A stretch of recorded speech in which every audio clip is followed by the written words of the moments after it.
first thing we're going to do is just go through the operating parameters for your liquid nitrogen Dewar's tanks. Okay, several key features that you have to make sure you're getting. Number one, you have to be using a low pressure Dewar's tank, which will typically come with a 22 psi valve on there. This is a gas valve here. This one you see has a tag on it that says liquid, so that's your liquid connection. That's what we're going to be hooking up to. And then over here, this is your pressure builder valve. Okay. So that's basically what you want to look for. You got to have a liquid connection. You got to have a pressure builder. That's critical, because if you don't have enough pressure and you're doing a freeze and you can't seem to get it cold enough, and you have no way of increasing your pressure, then you're kind of in trouble. So you want to be able to control your pressure. Okay. Obviously, if we're doing a freeze and we have too much pressure going in to where you're shooting liquid out the exhaust, then obviously we would shut this pressure builder, and then it will automatically, that pressure will drop as we're running. So usually what we're doing when we're freezing, we will have this pressure builder valve cracked open. We want to keep this venting, because then we know we're right up at that pressure that we want to be at. If this isn't venting at all, then odds are we're not going to be working with enough pressure. So you got to have enough pressure. So this is your closed cell foam insulating tape. What we're going to do with this is we're going to mark on the pipe where the jacket is going to be on the pipe. We're going to put a ring of the tape, the foam tape, around the pipe where the jacket is going to make contact with the pipe wall, and we're also going to line the flat surfaces of the jackets with the foam tape as well, with insulating tape as well. So you'll have closed cell foam, which is basically what's going to give us our seal, so that it holds all the liquid nitrogen inside the jacket. So what we'll get into now is go ahead and have you guys take apart the 6-inch jacket.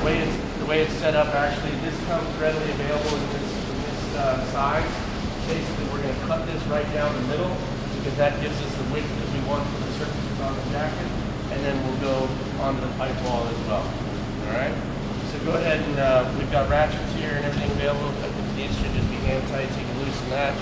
Get the 4-inch jacket out of the way for right now. Put that on the table. And then we've got scissors here. So we'll go ahead and we'll wait until we get the jacket apart so we'll see how we do that. So Rusty, just take 1/2 and set it down on the floor for us, get it out of the way. Alright, so what we're gonna do here, basically we want the tape to come right along this side, yeah, basically 1 inch, and then right across here, back down and around. So usually what I do is I'll just take the tape and I'll start right there. I'll kind of feed it through here, get a good idea how long it needs to be. Okay, I want to go to about there. So we'll cut it there, scissors right here. Then we'll rip this down the middle, and then that'll give us our 2 end pieces, and then you'll just do your two straight pieces across to make sure it's making good contact all the way. Try not to get any big bumps or creases. All right, and I'll let you guys do the other one, the other half, just the same way. We'll have our jackets ready to go. Come on, buddy. I did all that work. You get in here. Me and Charlie's old men.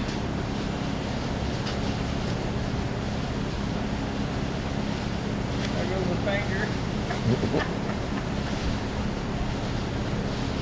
Looky here. Assembly line. Yeah, put her down the middle. They almost did it.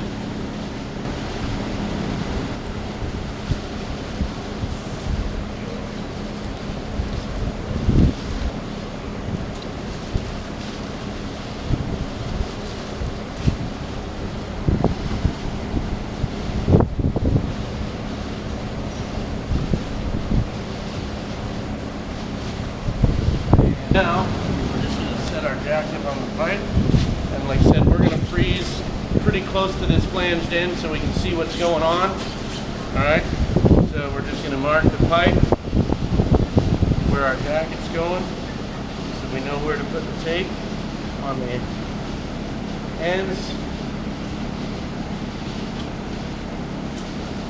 So now we've got our mark on the pipe.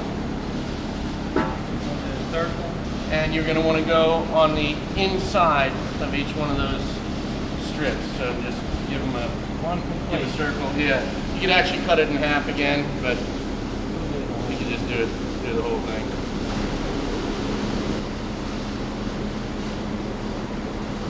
All right.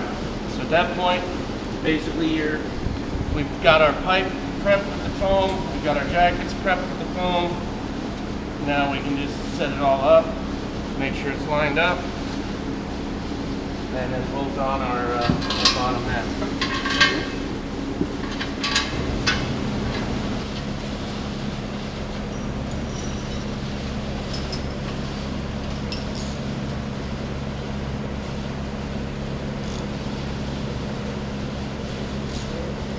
In there, yeah.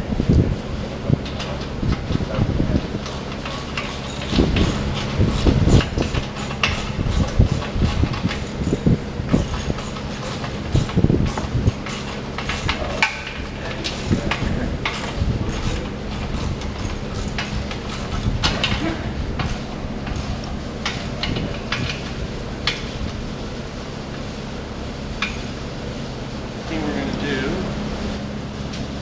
go ahead and hook up our hose and our header assembly, etc. The easiest way to do that is we're going to start off by Tefloning connectors on the hose.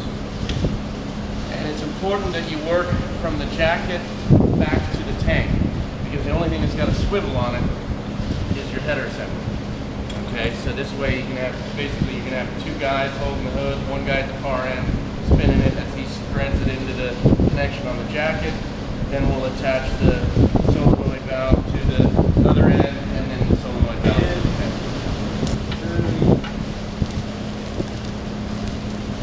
Screw up. I don't like saying this, Charlie. 10 screws.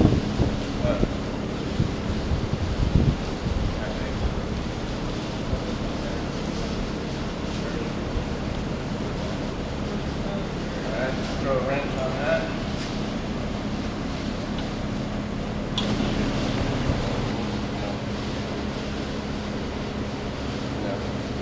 Yeah, we'll have to use it.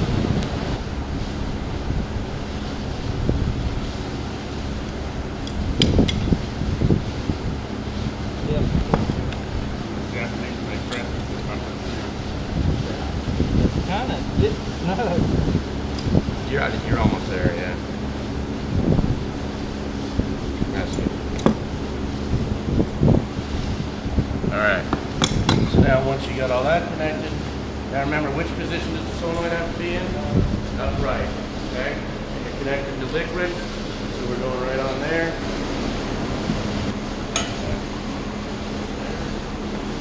Okay. So now we've got basically the bulk of our hardware set up. Now we're going to get into our thermocouples, get those attached properly. Sitting right there, we'll use that. Now let's see. Not bad for swapping. Let's see where we're at here on that. 1 second. I should have checked that first. Sorry, take that off there. We want to check our distance. We want to try and have our thermocouple equidistant from the jacket. We're basically going to go about ½ inch.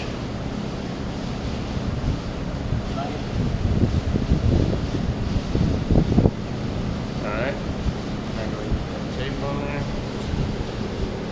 We're gonna wrap that tape all the way around the pipe. Oh, okay. So we don't want that pulling loose. Right. Alright. Let you guys do the one over here. Again, we're going about ½ inch.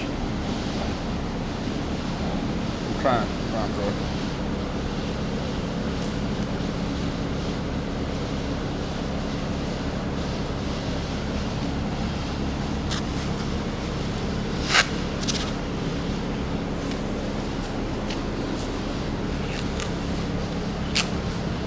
So with this unit, basically you just power it on. You're going to get one large display and one small one. So your T1 reading is 89.1. Our T2 reading right now is saying 86.5. As long as these two readings are, within a few degrees of each other, nothing is completely out of whack there, then we know we're okay with our readings. Theoretically, our thermocouple for the control, which we're going to attach to the exhaust should be within a few degrees of that. Pipe wall is probably going to be a little bit cooler than ambient because it's got water in it. So now we'll go ahead and... Our best bet is get like a black water, green water, or black water, red water. So then we have I'm not sure, I don't think we have a tie rack here, so I'm going to grab one of those. Red, black, blue, whatever. Right. Alright. Eliminate confusion. So what we're going to do with this one is we're going to give it a nice little hook at the end so that it can drop down into that exhaust and give us the reading we want without touching the wall. So you can go ahead and use the tie wrap. You're going to secure that to where this is basically, you want it down inside the exhaust so that you're trying to get it away from the ambient as much as possible, but without having it touch the pipe wall. So once we have it centered in there, then you can tie wrap it.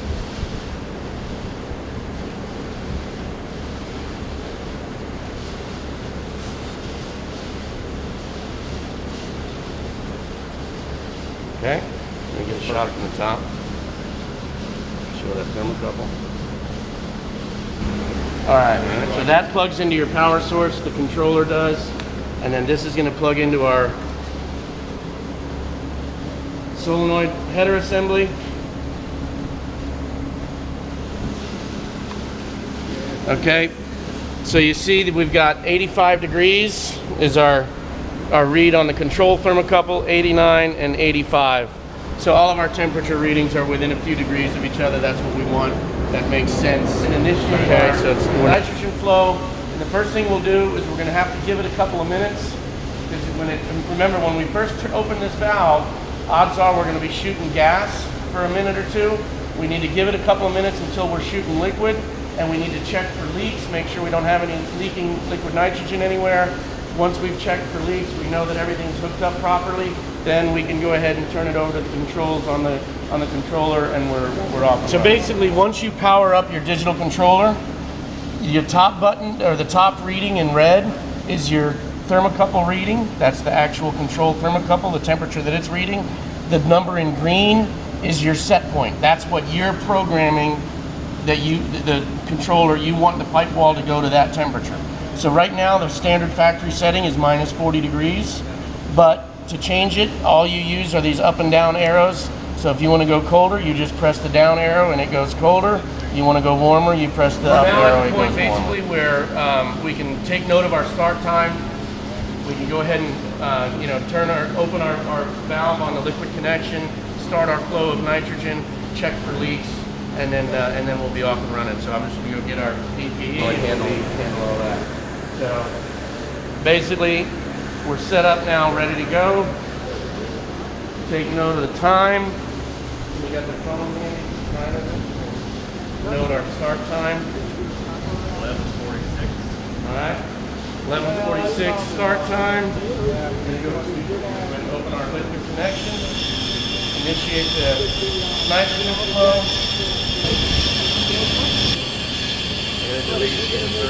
Yep. That don't sound like 60 pounds of pressure. No. I can guarantee you it's not.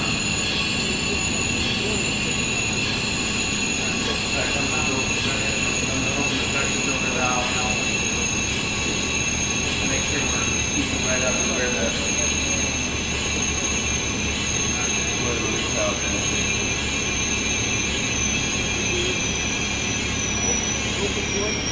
There we go. Now you're getting some liquid in there. So now is where you're going to check all your connections. Make sure you don't see a little stream of liquid nitrogen dripping down anywhere. You know, looks right now looks like we're tight. I don't see any leaking or anything like that going on. So at this point, basically, that valve is going to stay open until that thermocouple reading drops down to minus 40 degrees.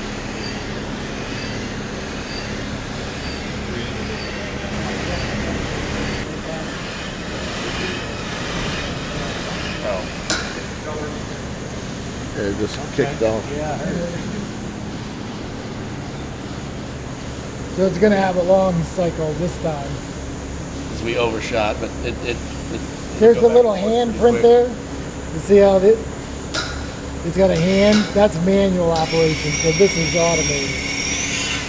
We have it warmed up to 20, it's shut.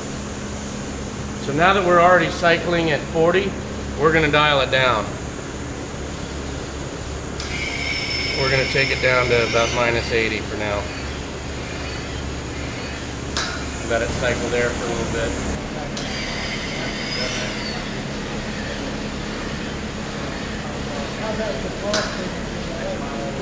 Yeah.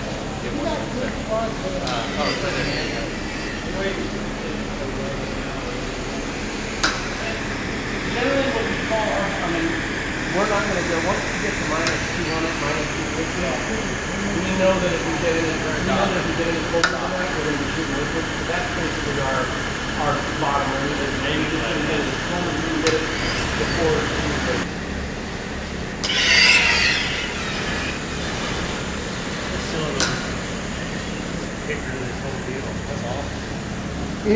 It makes the whole thing real easy, because now, once you're running, once you're set, it's all in setup. Once you're set up and running, Yeah, it's that's watching good right things there. out. There's nothing you can do. It's getting cold. You can dial it down a little further as things start getting tighter. You know, get it a little colder, but other than that, as long as that valve, that's not a loop. That wasn't even spraying 10 feet away.